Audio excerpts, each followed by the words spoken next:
What is going on, guys? It is Ahmed and I am back today with yet another video for you guys. Of course, I have a big smile on my face because we know that the market finally decided to bounce back. My portfolio is mainly in tech. I know I need to diversify more, but when I see the Nasdaq up 3.69%, its best performance again since I'm not even sure how long, early 2020 probably, or maybe after the market recovered after the initial crash back in March. Regardless, guys, love to see the market bounce back and a lot of our plays. So I'll touch on the portfolio, the 1K to 10K challenge at the end of this video. If you do want to stick around till then, I will talk about that. But today, my video focuses on CLBS, Calidrius Biosciences. And I'm going to talk about why that is. Now, before I dive into the video, real quick, I don't mean to interrupt, but I do want to give a shout out to my Webull affiliation. So if you do deposit $100, you do get 2 free stocks. And again, if you'd like to help out the channel, it does help me out, and it also helps you out by giving you 2 free stocks when you deposit $100. So again, I truly believe in Webull. I use it. It's my main brokerage. But again, you can do your own research to find out if it works for you or not. Now, CLBS, Calidrius Biosciences. Why am I talking about this company today after it ran up about 10%, right? So we saw it's waxing and waning. Again, we saw a pullback significantly when the market decided to pull back. But since then, we've seen it recover quite nicely. Overall, from the 1 month high, hit about 273, down about 26%.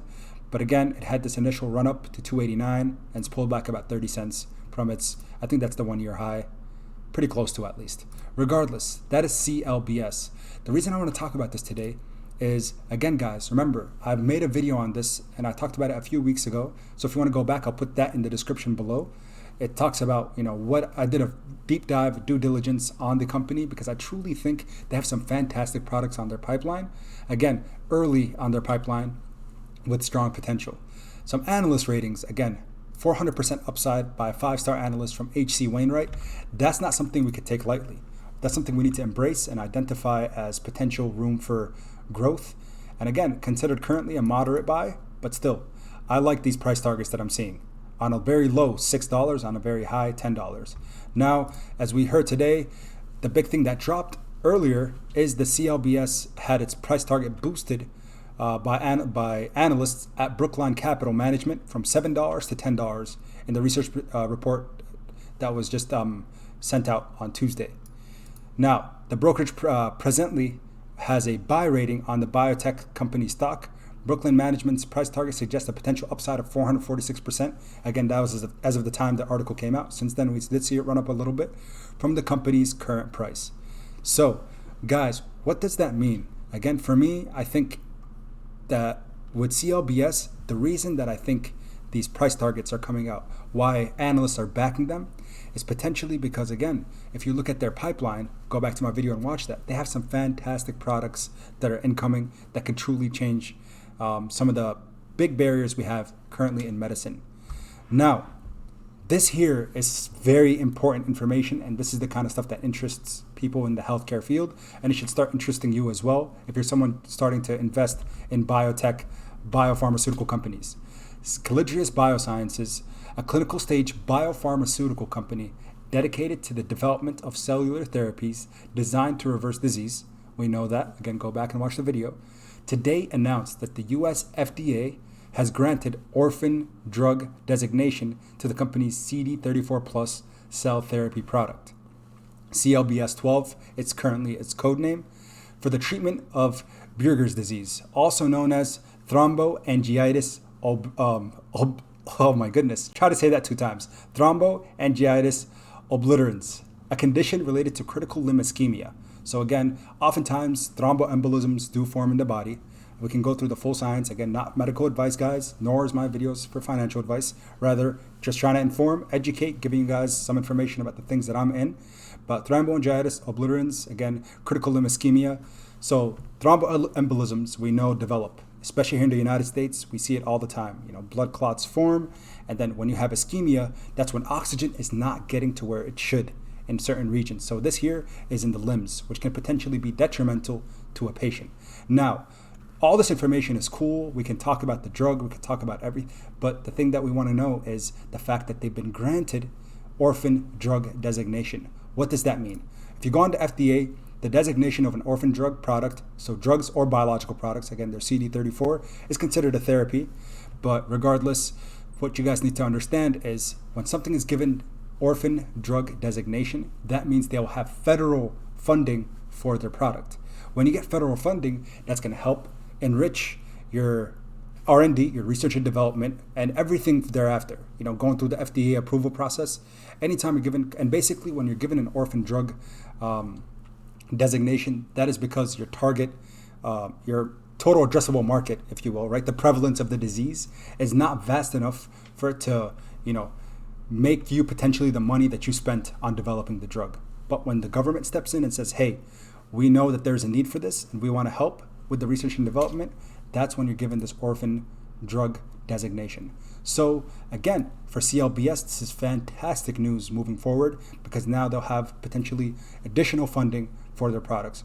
So you could read here, we're very pleased that the FDA granted orphan drug designation for CLBS 12 without currently approved or effective treatment for this condition in the U.S.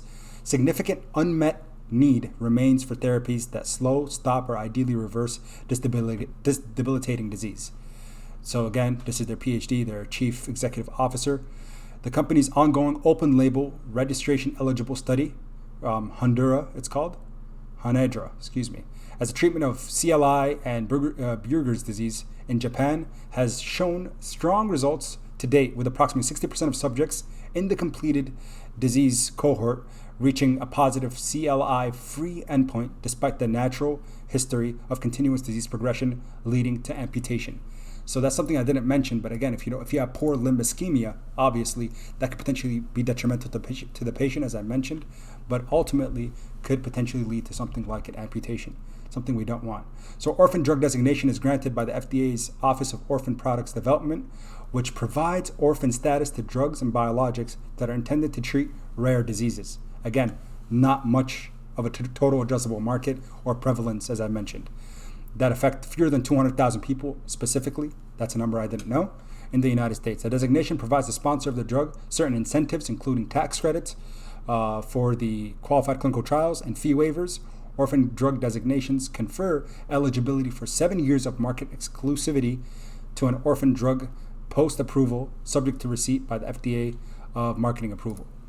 Guys, again, fantastic news. Please just go on their website, do your research, because I truly think that this is a company that has very long-term potential, and it's only just a start for them. So currently, at $116 million market cap, that is 100% a steal, in my opinion. So what am I doing? I'm pouncing, folks. I am pouncing. I already started my position in Colligious Biosciences, but I'm hoping to continue to grow it. I wish I would have put this one on my 1K to 10K challenge, but guess what? We can't get them all. It is part of my main portfolio, full disclosure. Now, again, I like to talk about institutional holdings, right? So you can see here, big institutions, Vanguard, they hold CLBS, and not just a few shares. We're looking at 240,000 shares held. Anson Funds Management, 240,000 shares held. So you can look through to see what institutions have. Renaissance, 1 million shares held as of the beginning of February. So guys, as you can see, a lot of anything in the red, of course, are people who sold. So it looks like some institutions did sell, but the majority are holding or buying. So that is reassuring to us. So CLBS, keep this one on your radar. Now, if you just came for the CLBS part of the video, thank you so much for tuning in. And now we'll look at the portfolio and update everyone how we're doing. So this is the 1K to 10K challenge. Guys, we are seeing wonderful recovery. I'm very, very happy to see what we are seeing. We came down to $658, down 32% on the week.